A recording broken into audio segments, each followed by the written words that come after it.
Pelicans last night. And once again, New Orleans coach Stan Van Gundy was critical of his team's effort after the game, saying, quote, running back on defense has nothing to do with youth and inexperience. Getting down and competing defensively has nothing to do with youth and inexperience. Blocking people out, nothing to do with youth and inexperience.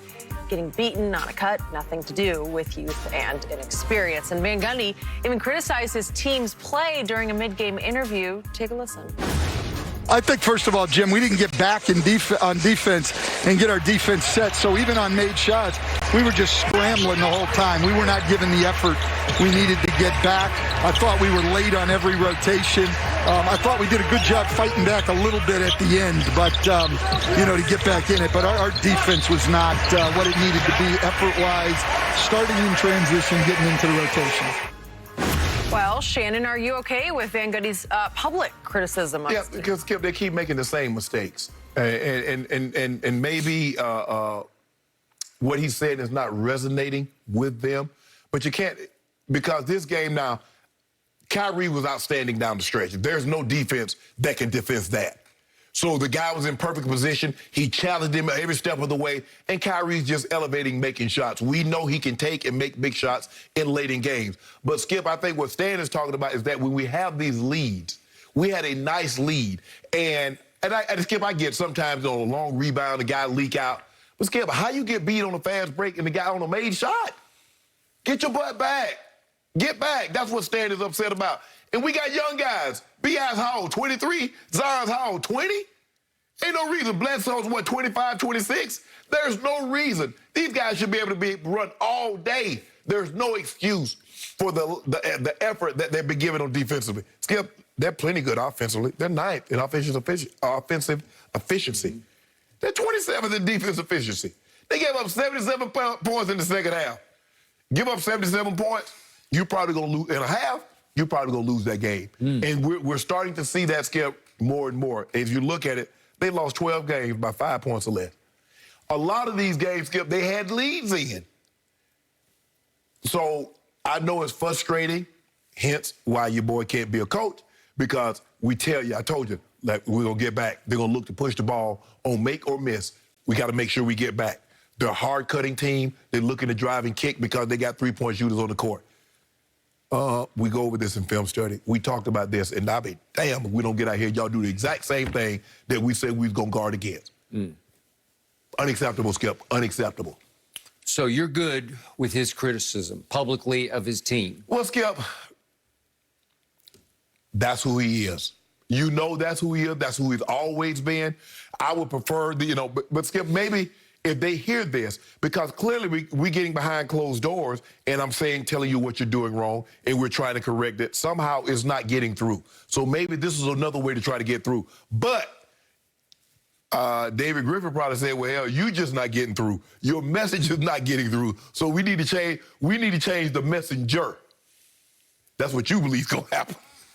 I hope that happens sooner than later. They just got this. The man just had a beignet and a donut, and you always want to get him a cup of coffee. You want to get him up out of there. I don't care how much money you paid him. I don't care how much you owe him. That's not the point. I didn't pay him. I didn't choose him. I didn't hire him. I didn't pay him. It's not my money. Exactly. But I do love the Pelicans, and I've missed very little of their games this year. I've watched just about every game because Zion, for me, is exciting. Must-see TV. Yeah, they get up and down. They're going to get you 110, 115 points. So, yeah, they're exciting to watch. They're also easily the most disappointing team in basketball. They are now 25-33. They're 8 games under 500 with all that firepower. At home, they're a grand total of 16 wins and 15 losses. That's just wrong. No. Every night I watch them, and every night, right on cue, they flex their basketball muscles because they got them to flex. Even as babies, they got them to flex. And they take a lead. And almost every night, they blow the lead. And it smacks to me of a team that is quitting on the head coach, or at least tuning him out. We know what happened the other night when they failed to heed his orders to foul on the last play. And Bledsoe just lets D-Rose just went right by him. Yes. And then Alonzo lost his mind, high basketball IQ, and just just tuned it all out and just said, oh, maybe I better stop ball. No, you're up 3. You better stop Bullock in the corner. You watched it last night. What did Brooklyn do? They did it twice. They fouled twice with a three-point lead, and it was just like in your faces. Yeah. We're going to do to you what you didn't do to the That's Knicks. what y'all should have done Sunday, and you'd have won the game. They killed the clock by fouling twice and making them go ahead and shoot the free throws until they just bled the clock out. Correct. Okay, we get it. But this man, Stan Van, I am not a fan of, because I don't think in this day and age that this works with these kids. They're going to tune it out more and more. I think Dwight tried to tune him out back in the Orlando days and finally made peace with Stan by making fun of him. Remember, Dwight used to imitate him. Correct. And do impressions of Stan Van. Right?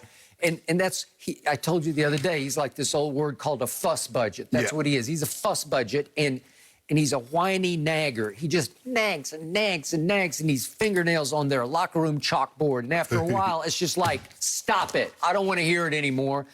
Not that he doesn't know what he's talking about. His calling card, as we always say, is the defensive end. So what he's saying is correct. But when you keep throwing the whole team under bus the way he did, that was between third and fourth quarters last night, talking to our man Jim Jackson. It just destroys whatever bond you have with your team, whatever respect they have for you. After a while, you know, it's not like kids today are. Kids in your ear, kids in my ear, they're all the same way. They're not going to stand for this.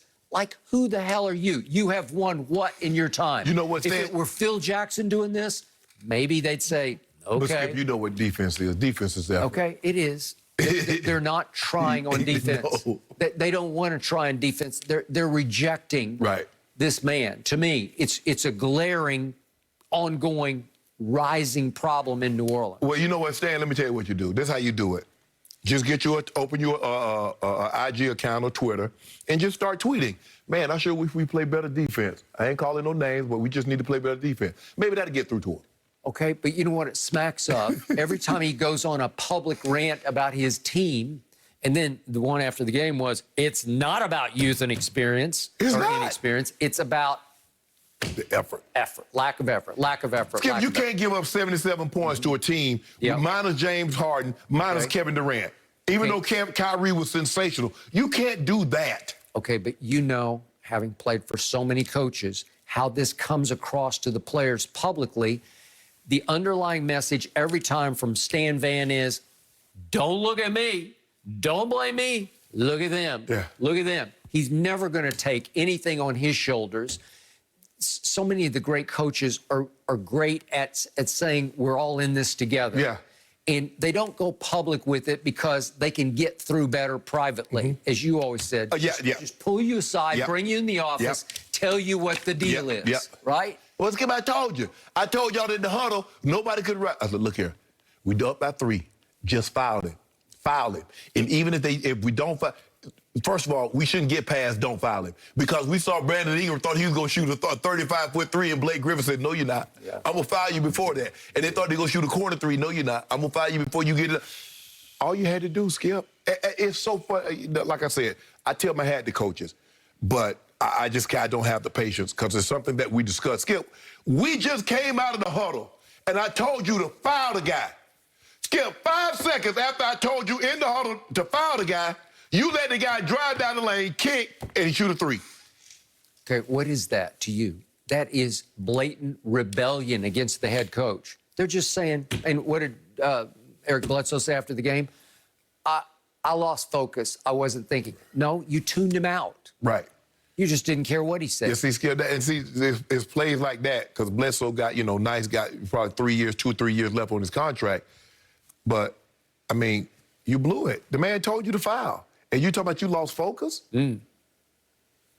David Griffin's got a problem. Skip, you talking about that's not your money. That man got $25 million on his contract still.